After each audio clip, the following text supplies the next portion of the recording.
Welcome to day 19 of our 21-day coaching call series with Natalie Pace. Thank you so much. You've almost through 3 weeks of this.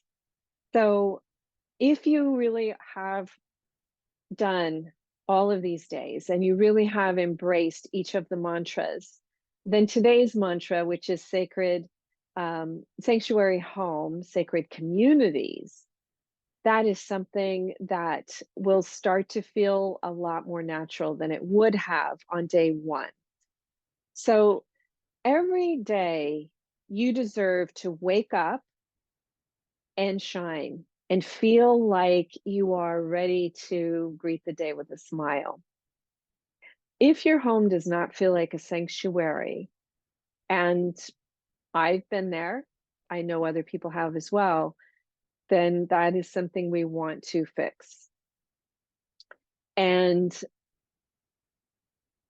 it's not that you can fix other people, right?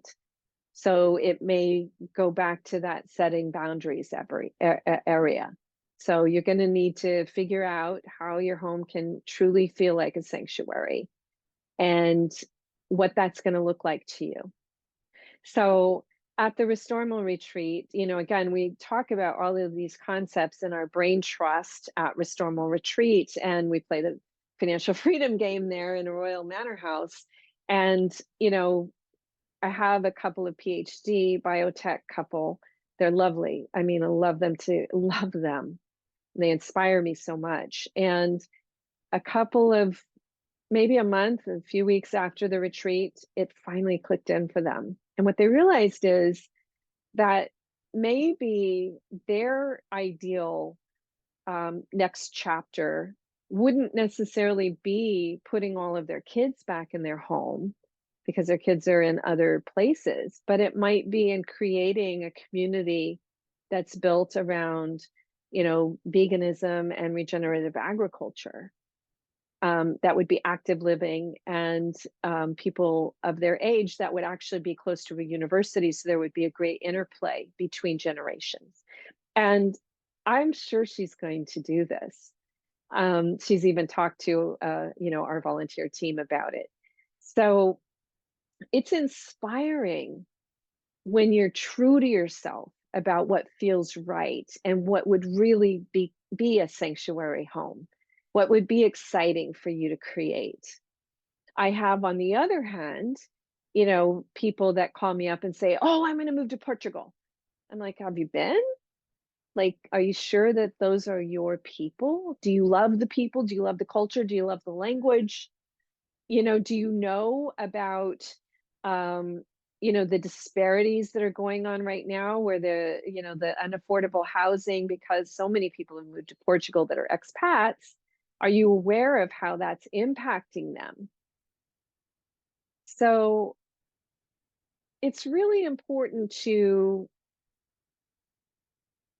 think of it more as sacred communities, sanctuary home, and to think and be honest with yourself about your people and what kind of environment you'd like to wake up in and what kind of close proximity people will bless your life.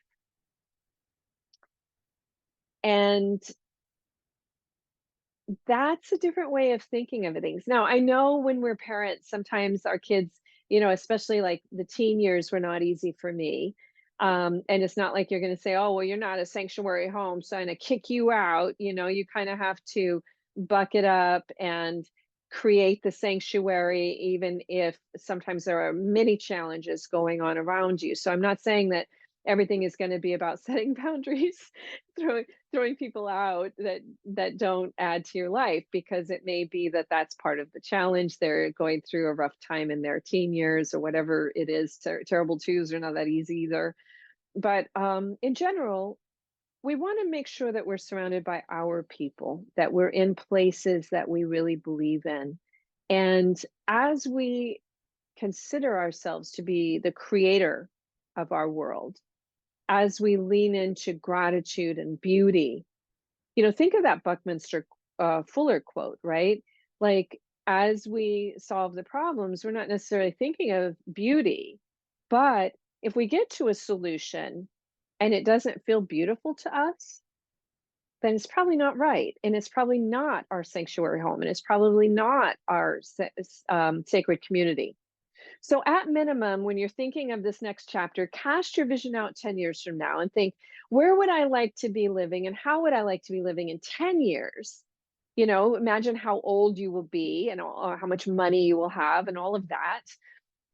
And then, you know, in addition to that, I want you to go to the ABCs of Money real estate section and look at the 10-point checklist for homeowners. It's going to point you in the right direction in terms of thinking about buying low, in terms of who should be living with you, where you should be living, how to determine whether or not this is really your community and your people, and that sort of thing. All right. And I will see you tomorrow.